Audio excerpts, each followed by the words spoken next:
Bonjour et bienvenue dans cette nouvelle vidéo. Alors aujourd'hui, je vais te proposer 3 leviers pour gagner du temps, optimiser ton temps et puis en bonus, un exercice de mise en pratique.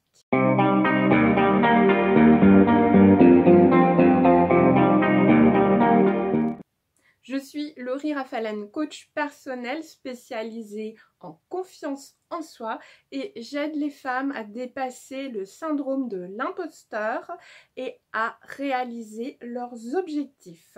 Tu trouveras toutes les informations dans la barre de description. Le temps est l'une des ressources, non en fait c'est la ressource la plus précieuse dont on dispose. Contrairement à l'argent qui va, qui vient, le temps, une fois qu'il est perdu, il est perdu. On ne peut pas le rattraper. On a beau courir après, on ne le rattrape pas. Alors, le premier levier que tu peux actionner, c'est planifier. Alors, pas n'importe comment. Et la première chose que je t'invite à planifier, c'est ce qui est important pour toi.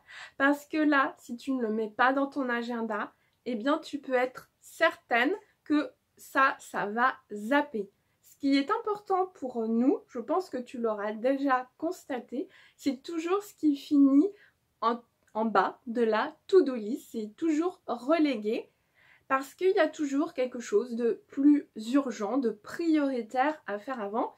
Mais ces choses qui sont importantes pour nous, qui comptent vraiment pour nous, ça, on peut les reléguer, mais ça peut durer très longtemps, ça peut durer toute la vie comme ça.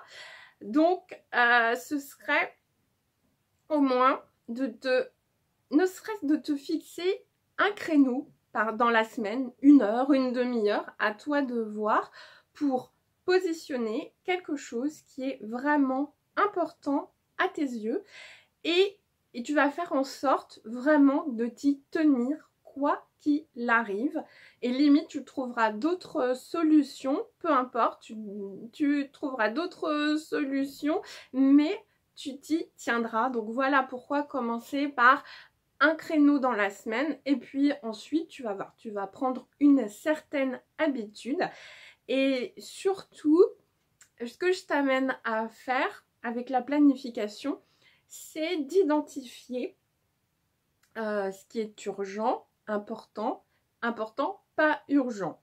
Généralement, ce qui compte pour toi, c'est ce qui est important, mais ce n'est pas urgent. Et voilà pourquoi c'est toujours relégué au second plan.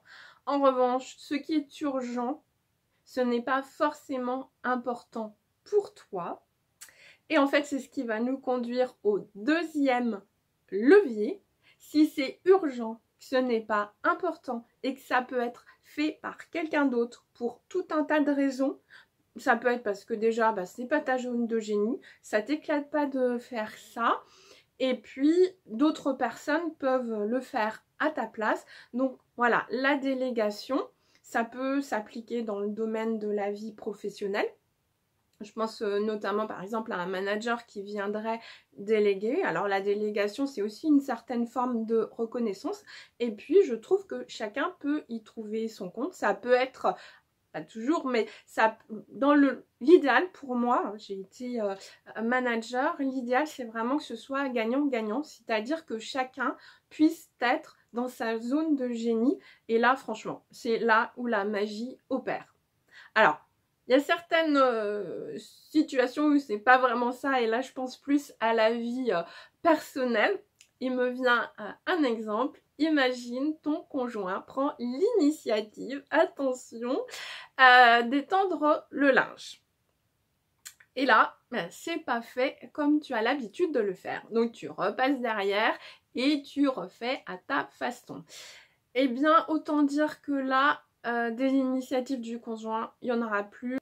Et puis, la troisième chose, ce serait vraiment d'arrêter le plus possible tout ce qui va être, toutes les activités gaspillent temps. Donc, c'est-à-dire, ce sont des choses qui ne t'apportent rien, qui ne servent strictement à rien, qui ne sont pas importantes pour toi, qui ne sont pas urgentes.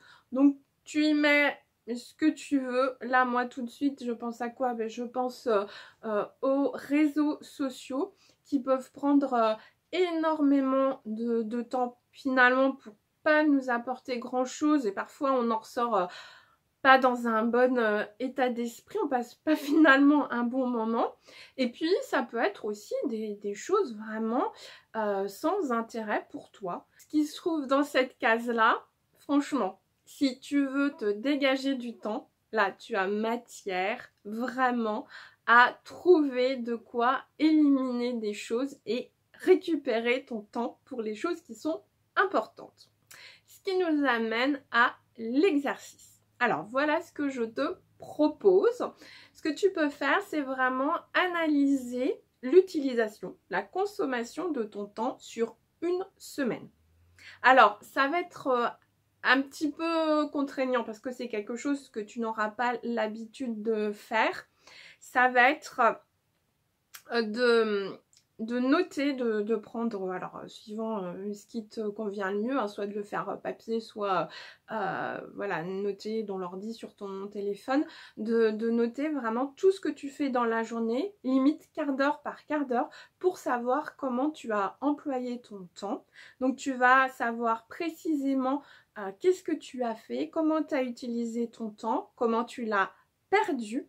Je peux te dire que moi, dans 2 de mes activités, 2 emplois que j'ai occupés, où là on me demandait vraiment de tracer quart d'heure par quart d'heure, tout simplement parce qu'on facturait les clients au volume horaire et on devait renseigner précisément tout ce qu'on avait fait vraiment quart d'heure par quart d'heure, hein, pour chaque client, pour que ce soit facturé au plus juste. Et je peux te dire que dans ces cas-là, tu ne perds pas de temps. Tu utilises vraiment ton temps à bon escient. Tu le maximises. Et voilà, tu peux faire ça sur une semaine. Et là, ça va déjà te donner vraiment une vision bien spécifique, une vue d'ensemble.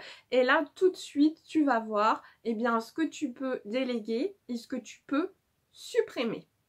Si tu n'es pas encore abonné à la chaîne, c'est le moment de le faire et n'oublie pas d'activer la petite cloche pour recevoir toutes les notifications des prochaines vidéos. Ciao!